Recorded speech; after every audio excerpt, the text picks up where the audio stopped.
Boa noite.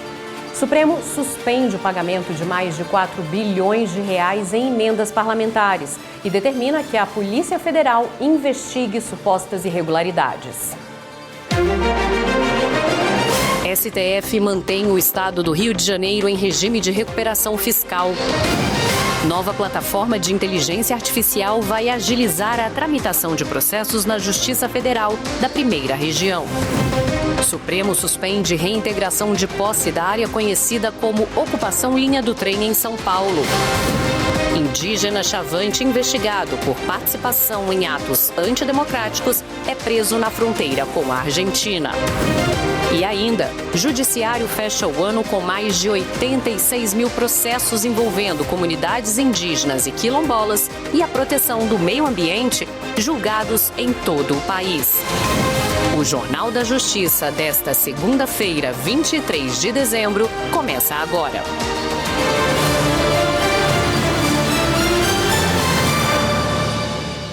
O Supremo Tribunal Federal suspendeu o pagamento de 4 bilhões e 200 mil reais de emendas parlamentares por irregularidades na liberação dos valores. O ministro Flávio Dino, que é o relator de todas as ações em tramitação no STF sobre o assunto, determinou que a Polícia Federal investigue a liberação fora dos critérios de transparência que foram estabelecidos pelo Supremo. Quem tem as informações é o repórter Pablo Lemos. A suspensão imediata vale até que a Câmara dos Deputados apresente as atas das sessões das comissões permanentes da Casa com a aprovação do destino das 5.449 emendas de comissão. A determinação atendeu a um pedido do PSOL. O partido questiona um ofício que autoriza a execução do pagamento das emendas enviado pela Câmara dos Deputados ao Poder Executivo. Diante da suspeita de irregularidades na liberação dessas emendas, o ministro Flávio Dino determinou que a Polícia Federal abra investigação.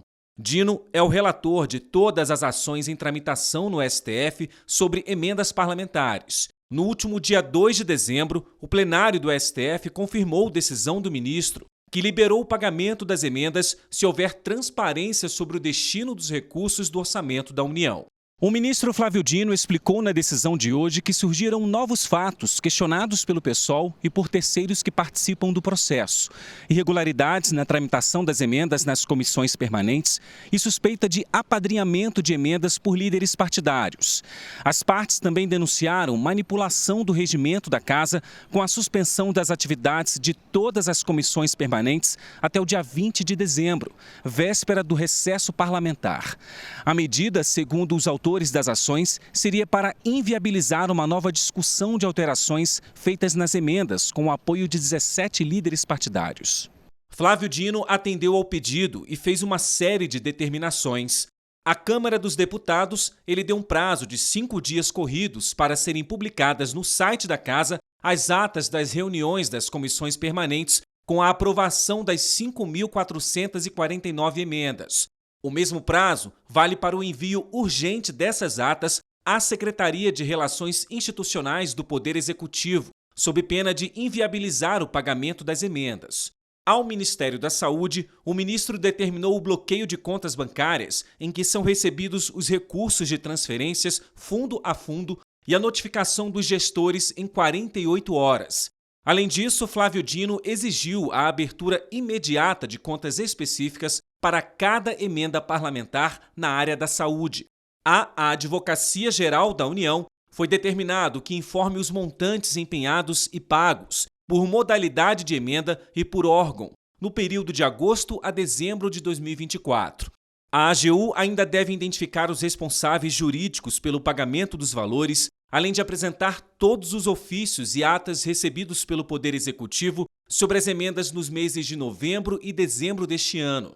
O ministro Flávio Dino ressaltou ainda que as emendas parlamentares para 2025 só podem ser pagas pelo Poder Executivo se forem cumpridas todas as determinações do STF, em especial sobre as correções que devem ser feitas no portal da transparência e na plataforma que centraliza a transferência de recursos da União para órgãos e instituições públicas e privadas.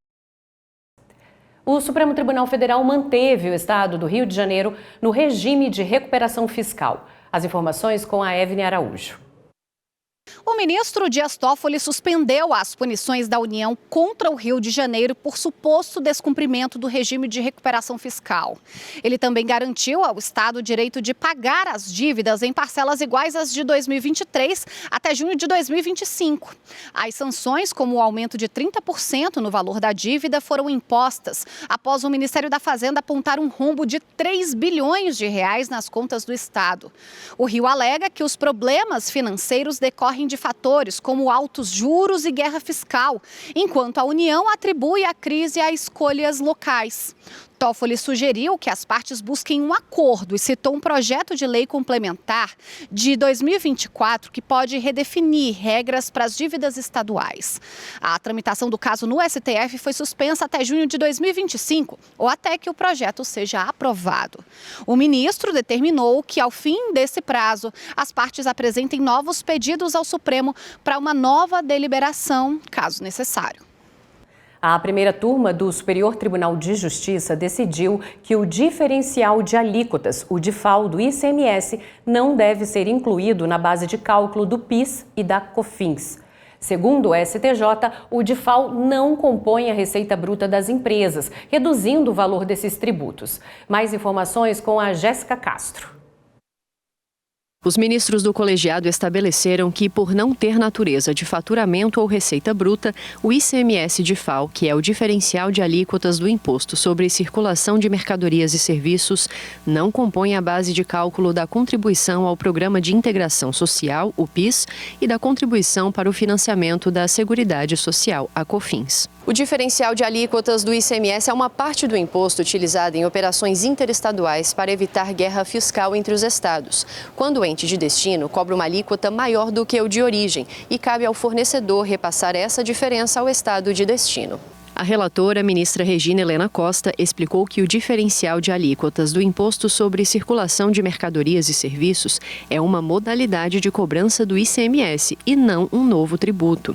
Ela afirmou que as leis que regulam o PIS e a COFINS consideram faturamento como a receita bruta da venda de bens e serviços e que o ICMS não entra nessa definição. A relatora pontuou também que se o ICMS fosse incluído, significaria cobrar contribuições sociais sobre o imposto devido aos estados. Seguindo o entendimento da relatora, a primeira turma reconheceu a uma empresa o direito de não incluir essa diferença de alíquota nas bases de cálculo do PIS e da COFINS, bem como compensar os valores indevidamente recolhidos. O Superior Tribunal de Justiça manteve preso um homem por supostas ofensas racistas contra uma deputada gaúcha. O repórter Jafer Araújo tem as informações. O presidente do STJ, ministro Herman Benjamin, negou pedido de liberdade a um homem preso em flagrante pelos supostos crimes de injúria racial, ameaça, violência política e associação criminosa.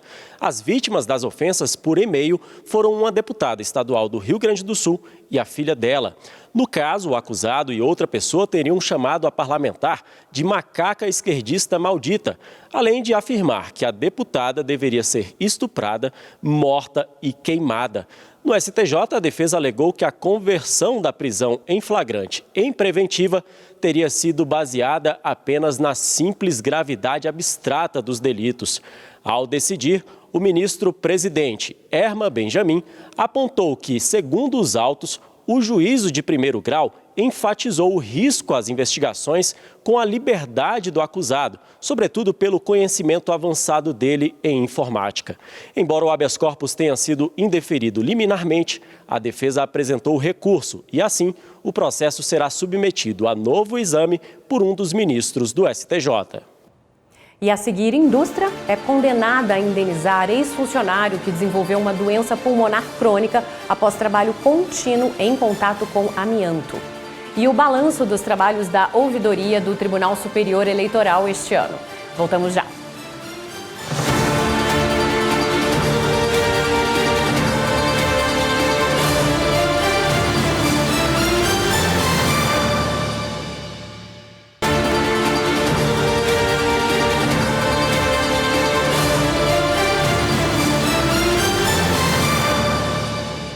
A terceira turma do Tribunal Superior do Trabalho manteve a condenação do Banco Santander. por manter funcionários reintegrados isolados numa sala conhecida como aquário. A instituição terá que pagar R$500 mil por dano moral coletivo. A reportagem é de Rafael Silva. O sindicato da categoria relatou que bancários demitidos em razão de doença ocupacional e que conseguiram na justiça a reintegração eram colocados numa sala isolada chamada de aquário. Nesse local, onde ficavam até 4 meses, os trabalhadores não faziam nada ou desempenhavam atividades meramente burocráticas. O banco argumentou que o isolamento era necessário para que tivesse tempo hábil para realocar os reintegrados. Mas em primeiro e segundo grau, o Santander foi condenado em R$500 mil por dano moral coletivo. O Tribunal Regional do Trabalho da 13ª Região, na Paraíba, ainda destacou que a situação era recorrente com base em diversas ações sobre o tema.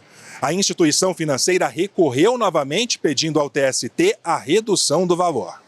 O relator do recurso de revista, ministro José Roberto Pimenta, ressaltou que casos assim são frequentes e manteve os valores das multas. É um caso até, infelizmente, recorrente, que nós, vez por outra, nos deparamos. Eu acho que o dano moral coletivo aqui está plenamente caracterizado, eu desprovejo o agravo.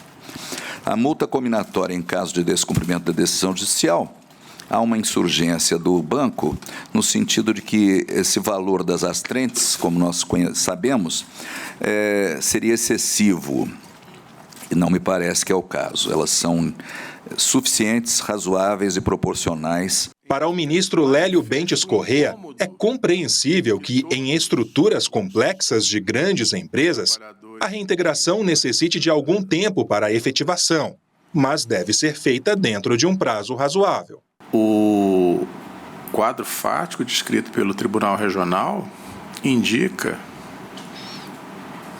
caso de trabalhador que permaneceu 4 meses na sala aquário. Como Vossa Excelência bem ressaltou, exercendo funções extremamente reduzidas e que nada tem a ver com a função que exerciam antes. Daí a conclusão do Tribunal Regional no sentido de que essa conduta tem um caráter punitivo e vexatório. O ministro também chamou atenção para o caráter pejorativo da expressão aquário. Da inspeção realizada no banco, extraiu-se o exato significado pejorativo da expressão aquário atribuída à sala, em que fica manifesto o incômodo que todos os trabalhadores sentiam com essa denominação, porque estar no aquário significa equiparar-se a peixe. O que o peixe faz? Nada. A decisão de manter a condenação de R$500 mil por dano moral coletivo foi unânime. O Santander apresentou embargos declaratórios que ainda não foram analisados. Um funcionário de São Bernardo do Campo, em São Paulo, vai ser indenizado em R$80 mil e receber pensão mensal após ter ficado incapacitado para o trabalho. Para a 7ª turma do TST, as tarefas realizadas na montadora de veículos contribuíram para o desenvolvimento da doença que causou o afastamento das atividades. A reportagem é do Rossini Gomes. Na reclamação trabalhista, o industriário disse que trabalhou para a Volkswagen na Grande São Paulo durante 24 anos. A função dele era conferir, revisar e transportar peças de carro de uma caçamba para outra. O trabalho exigia movimentos repetitivos, com a coluna e os braços. Durante 2 anos, o conferente de materiais ficou afastado e precisou fazer uma cirurgia. Depois disso, ele não teve mais condições de continuar na função e foi transferido para a conferência visual das peças. Em primeiro grau, a montadora foi condenada a pagar R$200 mil de indenização e pensão mensal vitalícia correspondente a 100% do salário. Mas o Tribunal Regional do Trabalho da 2ª Região em São Paulo reduziu a indenização para R$30 mil e a pensão para 12,5% do salário do operário. A defesa do trabalhador considerou os valores irrisórios e desproporcionais à redução da capacidade de trabalho, além de incompatíveis com o poder econômico da Volkswagen. Por isso, recorreu ao Tribunal Superior do Trabalho. O relator do caso na 7ª turma, ministro Agra Belmonte, explicou que a lei não estabelece parâmetros objetivos para quantificar a indenização por danos morais. No voto, o ministro aumentou a indenização determinada pelo TRT. Para reparar os danos morais, em vez de 50 mil, estabeleceu 80 mil reais. Como houve concausa, a ré deverá arcar com indenização na medida de sua responsabilidade, devendo a pensão então ser fixada em 50% do último salário do autor. A decisão foi unânime. Para o colegiado, as tarefas que o profissional desempenhou na montadora contribuíram para a doença que gerou incapacidade parcial e permanente para o trabalho. A Volkswagen entrou com embargos declaratórios ainda não analisados. O Tribunal de Justiça do Amazonas decidiu que uma policial militar tem direito a reduzir sua jornada em 30% para cuidar da filha com deficiência, mesmo sem uma lei específica para os militares sobre o tema. A decisão da primeira Câmara Cível confirmou a sentença de primeira instância e rejeitou o recurso do Estado, que alegava necessidade de uma norma específica. A relatora desembargadora Maria das Graças Pessoa Figueiredo destacou que a Constituição e o Estatuto da Criança e do Adolescente garantem a proteção à criança, permitindo que o Judiciário aplique a legislação de forma mais adequada ao caso. O tribunal também manteve o direito da policial de receber o salário integral, fixou multa em caso de descumprimento e condenou o Estado ao pagamento de honorários. O Tribunal de Justiça de Goiás iniciou a campanha Reta Final para expedir cerca de 6 mil alvarás pendentes na Central Estadual de Expedição de Alvarás. O objetivo é realizar os pagamentos ainda durante o recesso de fim de ano com uma força-tarefa de 15 servidores. Os pagamentos serão feitos de forma eletrônica, garantindo agilidade com valores transferidos diretamente às contas das partes envolvidas. Agora você vai conhecer um pouco do trabalho da ouvidoria do Tribunal Superior Eleitoral. O repórter Fábio Ruas traz o balanço deste ano e mostra como o período eleitoral fez aumentar o número de atendimentos. Em outubro, mês das eleições municipais de 2024, a ouvidoria do Tribunal Superior Eleitoral teve um aumento de mais de 63% nos atendimentos à população em relação ao mês anterior. Foram mais de 10 mil demandas. A maior parte foi por telefone, mais de 6 mil. Ligando no número da ouvidoria do TSE, dá para tirar dúvidas e denunciar crimes eleitorais, violência política e também desinformação, entre outros temas. Olha aí a Rosângela Paixão, atendendo mais uma eleitora ou eleitor. Quando a gente faz aquilo, né? A gente faz com carinho, com amor, tudo fica mais fácil, né? A assessora-chefe da ouvidoria do TSE, Eliane Volpato, conta como foi o desafio de liderar a equipe no mês das eleições. Uma resposta, por exemplo, para um eleitor depois da eleição, ela não é útil. A resposta sobre um local de votação, um número do título eleitoral, enfim, como ela faz para votar, ela tem que ser tempestiva, não pode ser depois da eleição. Em segundo lugar, ficaram as solicitações pela internet. Mais de 3.800 registros no período. Para acessar online é só ir no site do TSE e clicar lá em cima em Ouvidoria. Todas as informações estão lá. Para fazer um novo pedido, basta clicar para abrir o formulário e preencher os dados solicitados. Pela página, também dá para acompanhar o andamento das solicitações. No final de semana do primeiro turno das eleições, foi registrado um pico de 1.988 telefonemas. Quase metade, 906, foram consultas sobre local de votação e situação eleitoral.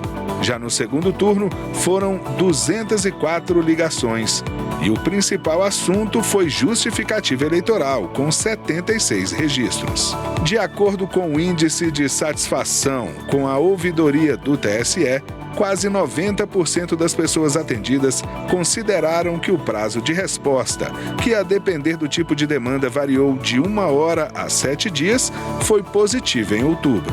Eu acho que a missão nossa aqui, na prática, é atender de forma a acolher e dar a resposta correta. A resposta que atenda, que não gere desinformação, que seja íntegra, autêntica e primária. E no próximo bloco, o STF suspende reintegração de posse da área conhecida como Ocupação Linha do Trem, em São Paulo. E ainda, Judiciário fecha o ano com mais de 86 mil processos envolvendo comunidades indígenas e quilombolas e proteção do meio ambiente julgados em todo o país. A gente volta já já.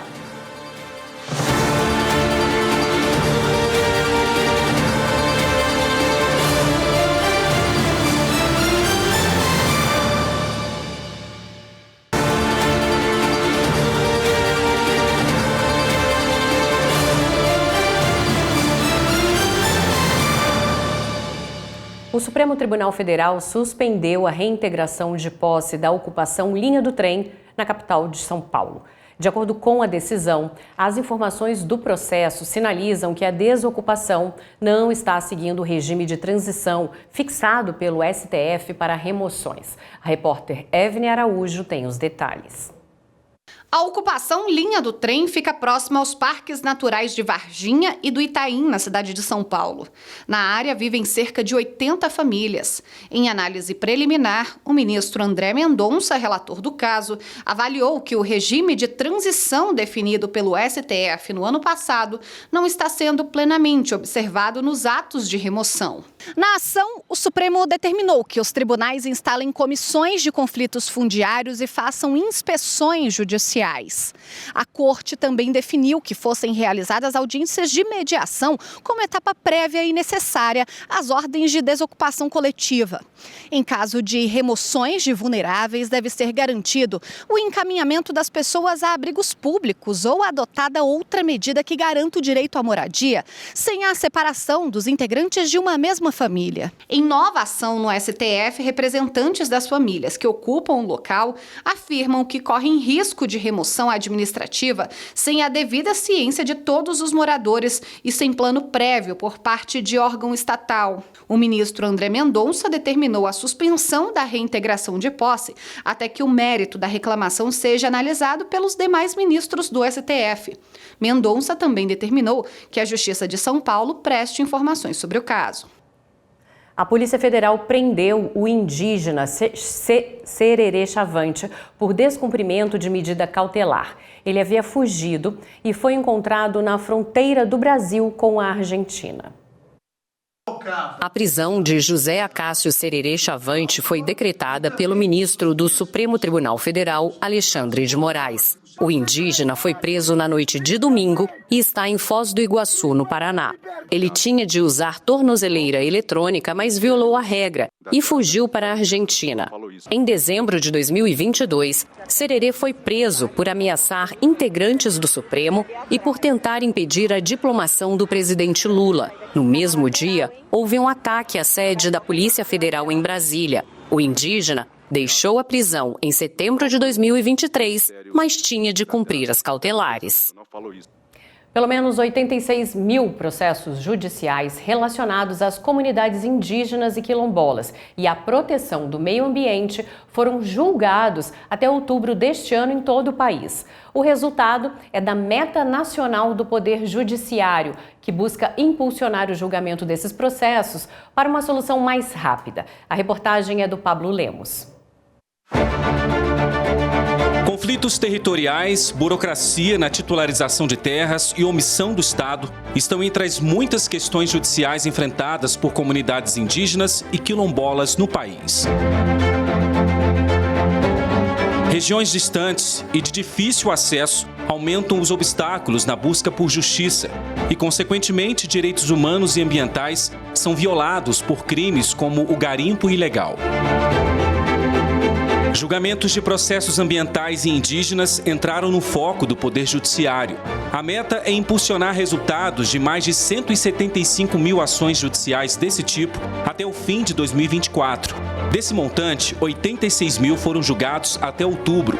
Apenas em relação ao meio ambiente, são quase 230 mil processos que ainda aguardam solução e mais de 50 mil novas ações foram registradas até julho.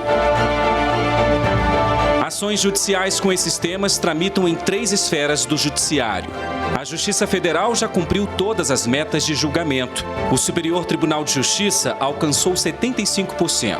E na Justiça Estadual, o objetivo é julgar 35% dos processos.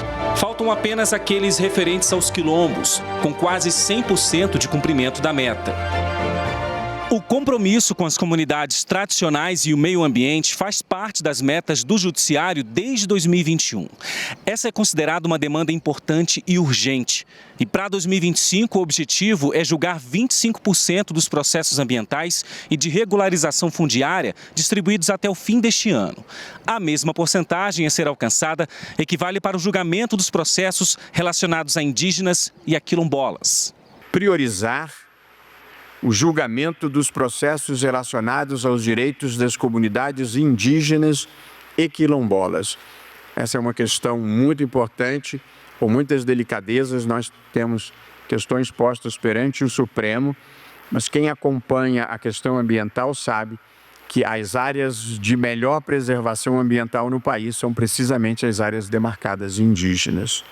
As 10 metas nacionais para o próximo ano foram aprovadas no 18º Encontro Nacional do Poder Judiciário e vão nortear a atuação dos tribunais e conselhos brasileiros.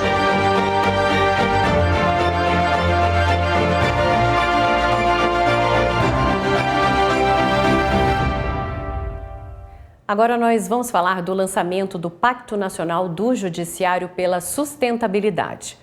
A iniciativa representa um compromisso histórico que busca integrar os tribunais de todo o país em ações para reduzir os impactos ambientais e promover práticas sustentáveis no setor. O Guilherme Menezes explica como foi firmado esse importante pacto pelo CNJ. Vamos acompanhar. O pacto é um compromisso dirigido a 91 tribunais do país e que trabalha com um conceito conhecido internacionalmente como ESG, a sigla em inglês que representa 3 noções: meio ambiente, responsabilidade social e governança. Essas 3 questões podem ser aplicadas não só ao mundo corporativo, mas também ao chamado terceiro setor e ao próprio setor público.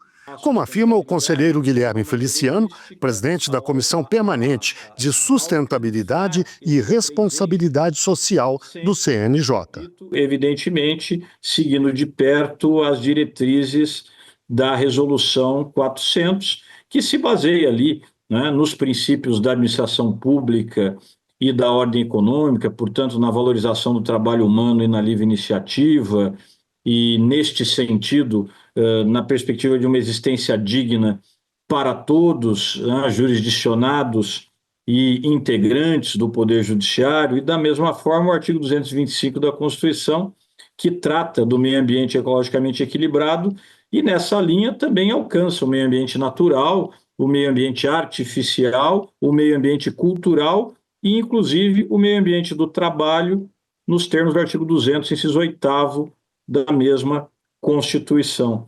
E, por fim, é importante que se diga, a sustentabilidade também é uma ideia que necessariamente se alinha com a Agenda 2030 da Organização das Nações Unidas e os chamados Objetivos do Desenvolvimento Sustentável, ODS, em todas as dimensões desse desenvolvimento: econômica, social, ambiental e institucional. Nesta sessão do Conselho Nacional de Justiça, o ministro Luiz Roberto Barroso, presidente do STF e do CNJ, falou especificamente da questão ambiental.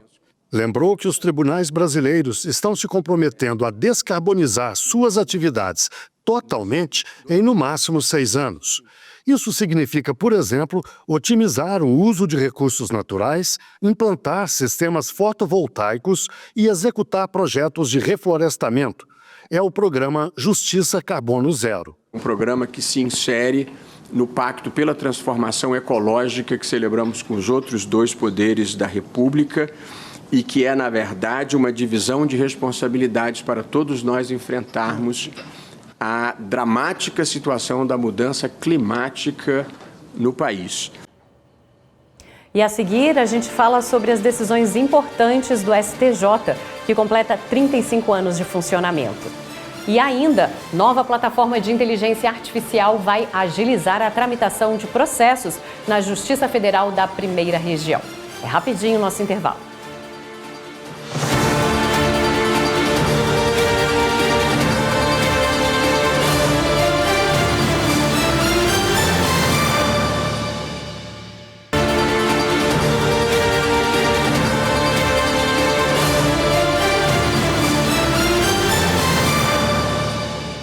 Uma nova plataforma de inteligência artificial será mais uma aliada na análise de processos que tramitam na Justiça Federal da Primeira Região.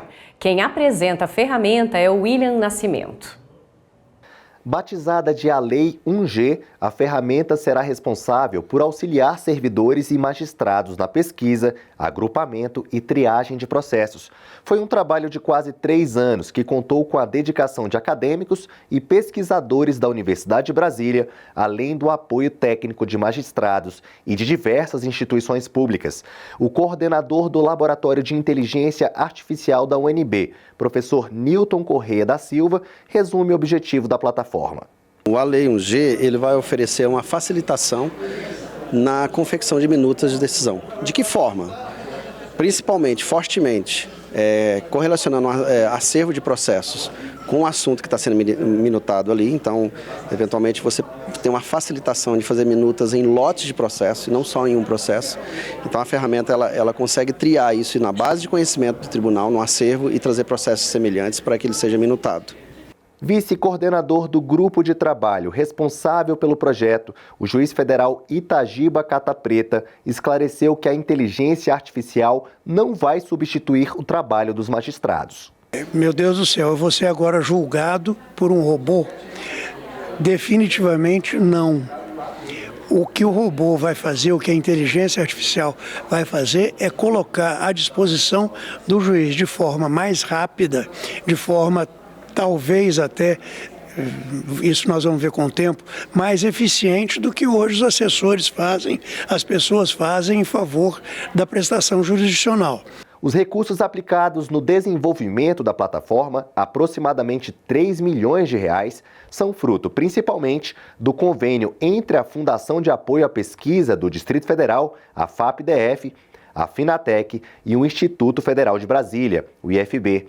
O governador do Distrito Federal, Ibanez Rocha, reconheceu a importância do projeto. A gente fica muito feliz de poder colaborar com o trabalho da Justiça Federal nesse que talvez seja um dos projetos mais inovadores dos últimos anos no campo da prestação jurisdicional.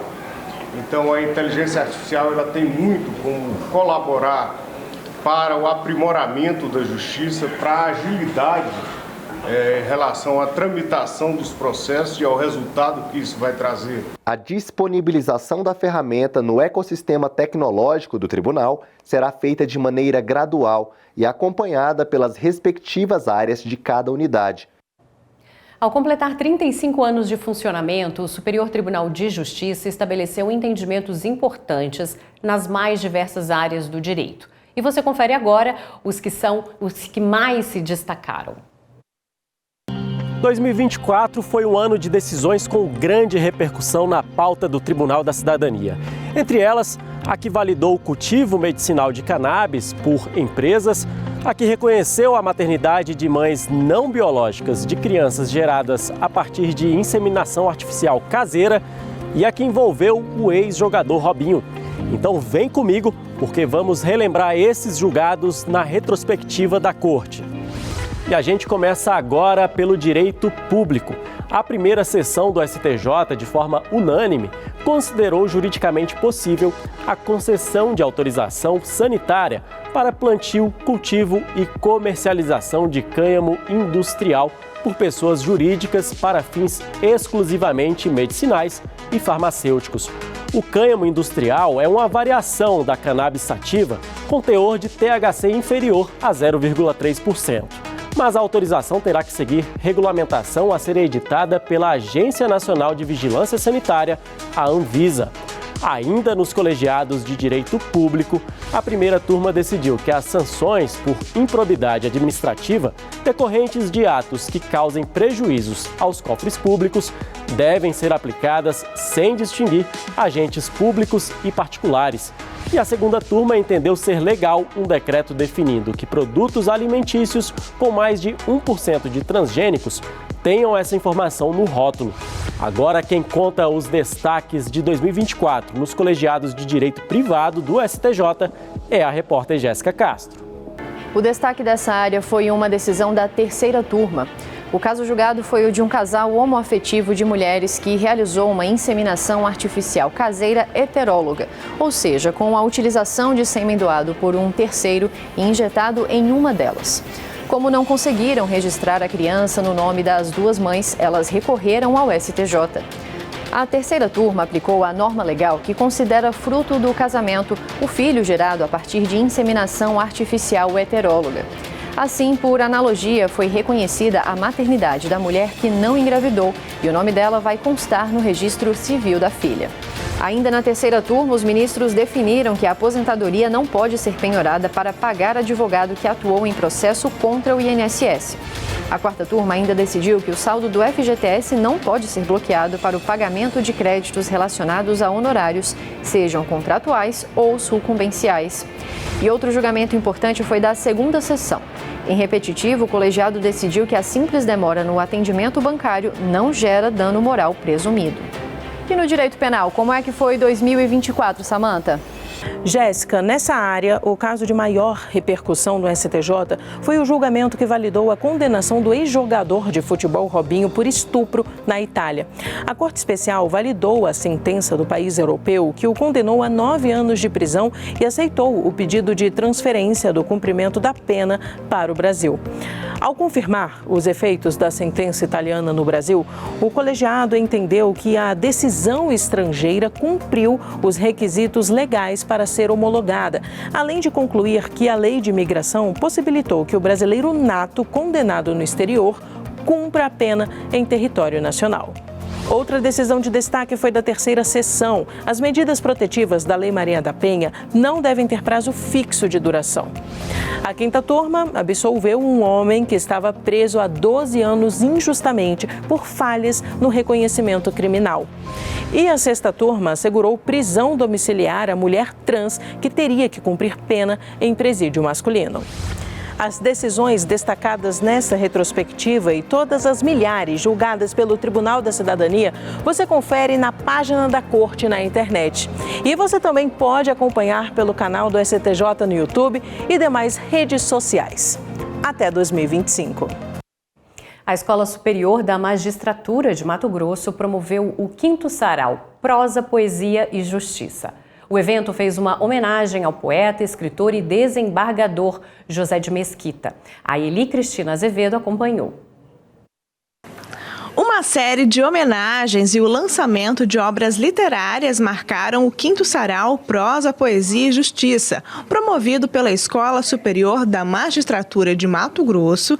Desta vez, o evento fez referência ao saudoso poeta, escritor, cronista e desembargador José Barnabé de Mesquita. Contribuiu para a cultura, história, a parte jurídica, né? Desembargador, fundador da Academia de Letras. Eu me sinto honrada de fazer parte dessa família. No momento em que as pessoas estão publicando livros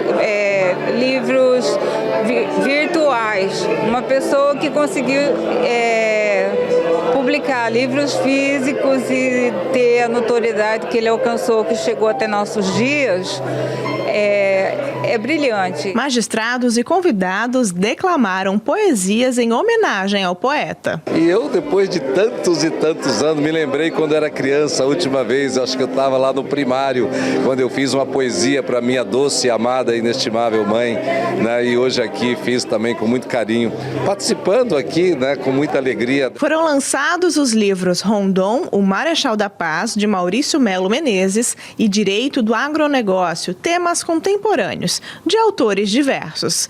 E a primeira revista jurídica da SMAGES, Interface, Direito e Sociedade, com edição especial em homenagem póstuma ao desembargador do Tribunal de Justiça de São Paulo, Antônio Rulli Júnior. Nós ficamos muito felizes por essa lembrança que hoje recorda o trabalho do desembargador Antônio Rulli Júnior, meu pai, e que por mais de 4 décadas trabalhou em prol da formação das escolas da magistratura. Um momento especial para a presidente do TJMT foi o lançamento surpresa do livro A Desembargadora e as Jabuticabas, uma biografia dela que também foi agraciada com mudas de jabuticabeiras do programa Verde Novo. O livro conta as vezes em que ela se despontou por conta desse humanismo todo. E ele também vai ser destinado 20% da renda para as vítimas de violência doméstica familiar e incentivar pessoas, crianças que nascem em cidade pequena e que têm também esses sonhos grandes, que são o sonho, que foi o sonho de ser juíza. Essa surpresa de um livro que fala da minha história, ou pelo menos romanceia um pouco da minha história, eu fiquei muito surpresa, realmente muito bom, uma alegria enorme. A Smages também dedicou moções de aplauso à presidente do Tribunal de Justiça de Mato Grosso, à vice-presidente do TJ, Maria Erotides Knaip, e ao corregedor-geral da Justiça, desembargador Juvenal Pereira da Silva. O fechamento com chave de ouro da minha administração. Até o último sarau, então eu quis fazer ele um ambiente bem amplo, né, com vários eventos. E com certeza o Dr. Márcio vai dar continuidade a todo esse trabalho, né? Veja a seguir, o Ministério Público aciona a Justiça para que o município de Uberlândia dê correta destinação às verbas para o tratamento da hanseníase. E a gente mostra a mobilização de servidores e magistrados do Tribunal de Justiça de Minas Gerais para reforçar os bancos de sangue de Belo Horizonte no fim do ano. A gente volta já.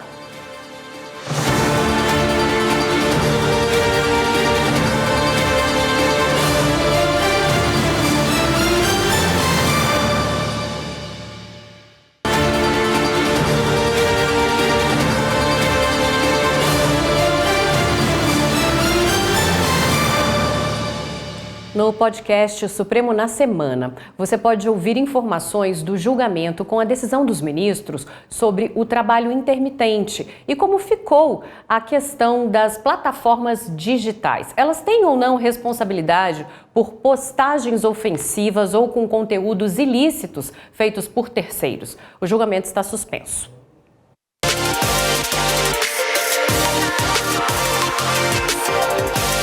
O podcast traz um resumo das principais decisões de 2024, anunciadas pelo presidente da Corte, ministro Luiz Roberto Barroso, na última sessão do ano.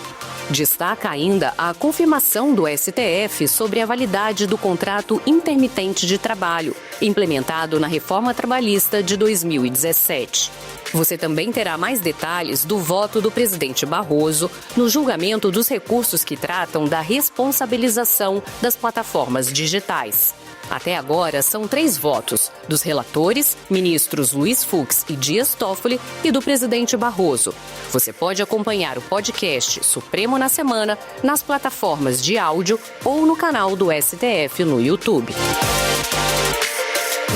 Em Minas Gerais, o Ministério Público Federal entrou com pedido na Justiça para que o total da verba governamental destinada para o tratamento da hanseníase seja utilizado em Uberlândia. As informações com o Márcio Fontelli.